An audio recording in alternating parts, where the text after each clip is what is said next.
এই জেগাখিনি প্ৰায় আমি 2 কঠাৰ পৰা 3 কঠা এলেকা এই এলেকাতে আমি একে সময়তে 5 বিধ খেতি কৰিছোঁ যে এবিধ খেতি কৰাৰ লগে লগে তাত বিভিন্ন ধৰণৰ অসুবিধা সৃষ্টি হ'ব পাৰে কেতিয়াবা তামোলৰ ক্ষেত্ৰতে আমাৰ তামোল লগা সময় বেমাৰ হ'ব পাৰে বা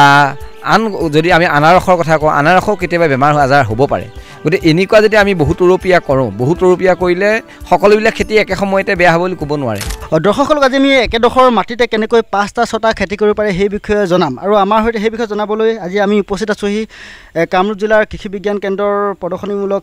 ফাৰ্মত আমি উপস্থিত আছোঁ আৰু আপোনালোকে দেখিছে প্ৰায় এডোখৰ মাটিতে তেওঁলোকে বহুকেইটা খেতি কৰিছে আৰু আমাৰ সৈতে উপস্থিত আছে কৃষি বিজ্ঞান কেন্দ্ৰটোৰ মুৰব্বী হুনমইনা ভূঞা ছাৰ নমস্কাৰ নমস্কাৰ নমস্কাৰ আমি দেখি ভাল লাগিছে মানে এডোখৰ মাটিতে আপোনালোকে কেইবাটাও খেতি কৰিছে হয় কেনেকৈ কৰিছে অকণ কওকচোন চাওক এই জেগাখিনি প্ৰায় আমি 2 কঠাৰ পৰা 3 কঠা এলেকা এই এলেকাতে আমি একে সময়তে 5 বিধ খেতি কৰিছোঁ 5 বিধ কৰিছে দেখাত চাওক এফালৰ পৰা যদি চাওঁ আমি আনাৰসজোপা দেখিলে আনাৰসত আমি অৱশ্যে প্ৰথমতে কৈ লওঁ যে ইয়াত ব্লেক মালচিং কৰিছোঁ তাত ঘাঁহ বনবাত নহাকে হয় ক'লা মালচিং পেপাৰ লগাইছোঁ সেইকাৰণে বনবাত নহয় চাফ চিকুণ হৈ থাকিব খৰচ বহুত কম হ'ব ঠিক তেনেধৰণে আহিলে আমাৰ নেমু পুলি আহিলে হয় এইটো আছাম লেমন চিডলেছ আছাম লেমন যিটো আমাৰ জীয়াই আছে কাজি নেমু জীয়াই আছে তাৰপিছত আহিলে আমাৰ তামোল বাগানখন দেখিছে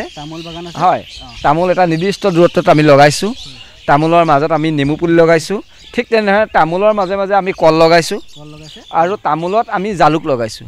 যে এই 5 বিধ খেতি আমি একে জেগাতে কৰিছোঁ তো আমাৰ উদ্দেশ্যটো এইটো যে আমাৰ যিখিনি কম মাটি আছে সেই কম মাটিতে আমি কেনেধৰণে মানে অধিক উৎপাদন পাব পাৰোঁ আৰু উৎপাদনেই নহয় লগতে আমাৰ পৰিৱেশ যিটো পৰিৱেশ তন্ত্ৰ আছে এটা ভাৰসাম্য থাকিব লাগিব এতিয়া কেতিয়াবা এনেকুৱা হয় আমি যদি আনাৰস নকৰোঁ তাৰ জেগাত আমি কিন্তু হালধি কৰিব পাৰোঁ বা আদা কৰিব পাৰোঁ বা এই 3 বছৰ আমি এইটো কৰিলোঁ আনাৰস কৰিলোঁ আমি উঠাই দিম আকৌ তাত আদা বা হালধি কৰিম তেতিয়া আকৌ মানে পৰ্যাৱৰ্তন কৰি থাকিম তে এনেধৰণৰ হ'লে তেতিয়া আমাৰ একে জেগাৰ পৰা উৎপাদন হ'ল যে তামোলৰ এটা ভাল চাহিদা আছে জালুকৰ কথা ক'লোৱাবই নালাগে পাণো লগাব পাৰিব যদি আমাৰ কৃষকে ভাবে যে পাণ লগায় পাণো লগাব পাৰিব কিন্তু আমি দেখিছোঁ আমাৰ জালুকৰ লাভ বেছি আৰু যথেষ্ট ডিমাণ্ড বেছি আছে গতিকে তাৰ আমাৰ সেইকাৰণে আমি জালুক লগাইছোঁ আৰু ইয়াত এনেকুৱা ওখ মাটিত আমাৰ মালভোগ কল ভাল হয় বিশেষ কামৰূপৰ উপকণ্ঠ অঞ্চলত দেখিছোঁ যে মালভোগ কলৰ খেতিটো ভাল হয়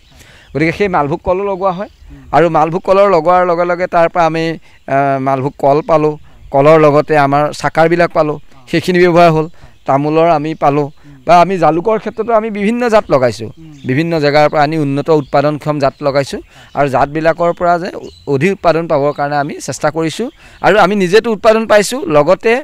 আমাৰ কেন্দ্ৰটোৰ লগতে এইটো আছে মানে আমাৰ অফিচটোৰ লগতে আছে গতিকে কৃষক এজনে যদি ইয়ালৈ আহে বা যিকোনো এজন ব্যক্তিয়ে নিজে আহিলে নিজে চাই ল'ব পাৰিব যে কি হৈ আছে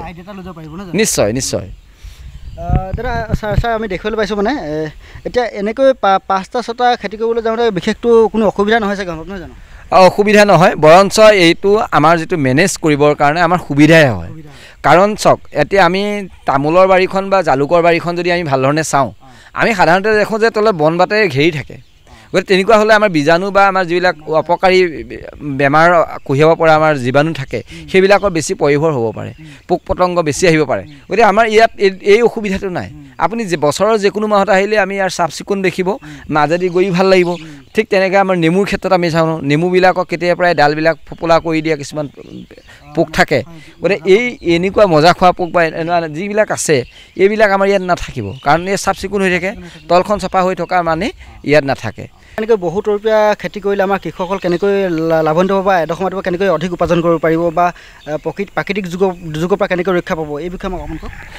চাওক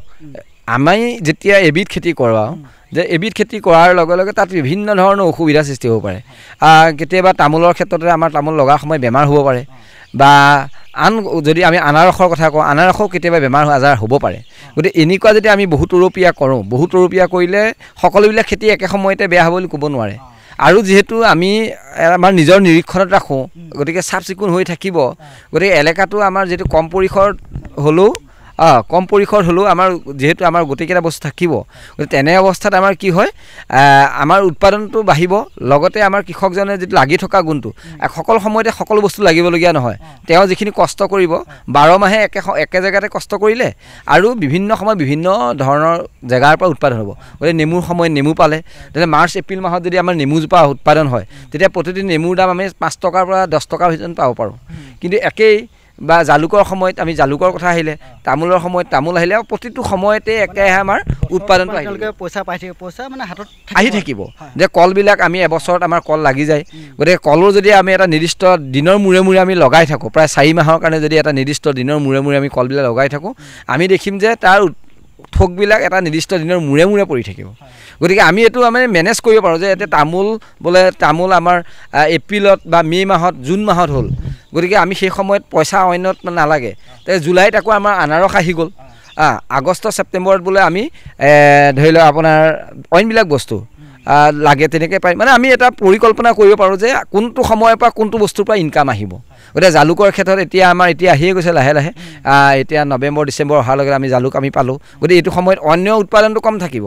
কিন্তু এই জালুকৰটো পাম, আনাৰসৰটো পাম। এতিয়া কলৰ উৎপাদনটো এতিয়া লাহে লাহে নৱেম্বৰ ডিচেম্বৰ ঠাণ্ডা দিনত কমি যাব। গতিকে আমি সেই সময়ত প্লেন নকৰোঁ। গতিকে আমি এনেধৰণৰ প্লেন যেতিয়া কৰোঁ, তেতিয়া প্ৰতি মাহেই আমি উৎপাদন পাব পাৰোঁ। নিশ্চয় এই কথাখিনি আমাৰ কৃষকসকলে মন কৰিব, আৰু কৃষকসকলে কৃষি বিজ্ঞান কেন্দ্ৰৰ লগত সম্পৰ্ক ৰাখিলে এনেকুৱা কথাবিলাক, নতুন নতুন মডেলবিলাক, নতুন কথাবিলাক জানিব নহয় জানো? নিশ্চয় নিশ্চয়। আৰু আমাৰ ইয়াত মেইন আমি সকলোতকৈ গুৰুত্ব দিয়া কথাটো হ'ল যে বিজ্ঞানসন্মত প্ৰণালী, 2 নম্বৰত হৈছে উন্নত বীজ। আমি এতিয়া যিবিলাক জালুক লগাইছোঁ, মই ইতিমধ্যে এবাৰ উনুকি আহিছোঁ যে আমি বিভিন্ন ধৰণৰ জাত ৰাখিছোঁ, আৰু ইয়াত আমি প্ৰায় 10টা জাত ৰাখিছোঁ, আৰু উচ্চ উৎপাদনক্ষম জাত, আৰু যিবিলাক আমাৰ অসমৰ মাটিত ভাল ধৰণৰ হ'ব। যেতিয়া এই উচ্চ উৎপাদনক্ষম জাতবিলাক আমাৰ ইয়াত পাব। ইয়াত তামোলৰ বীজ যিটো আমাৰ কাঁহীকুছি লোকেল আছে, সেই জাতটো পাব পাৰে। আনাৰসৰ ক্ষেত্ৰতো আমাৰ ভাল জাত পাব, আছাম লেমনৰ আমাৰ পুলি পাব। গতিকে তেওঁলোকে এই নমুনাটো দেখাই নহয়, লগত তাৰ প্ৰয়োজনীয় যিখিনি আমাৰ বীজ বা প্লান্টিং মেটেৰিয়েল আছে, গছবিলাক আছে, সেইখিনি আমাৰ ইয়াত উপলব্ধ হ'ব। গতিকে আমাৰ মূল মন্ত্ৰ হৈছে আমি কোৱাটোৱেই নহয়, আমি হাতে কামে দেখুৱাম, আৰু এই বস্তুটো কৃষকজনে অনুধাৱন কৰি যাব পাৰিব বা নিজেও পাৰিম বুলি তেওঁ আশ্বস্ত হ'ব পাৰিব। হয়, নিশ্চয় ছাৰ, ধন্যবাদ। আপুনি বহুখিনি গুৰুত্বপূৰ্ণ কথা ক'লে, নিশ্চিতভাৱে কৃষকসকলক এইখিনি সহায় কৰিব। নিশ্চয় নিশ্চয়, ধন্যবাদ।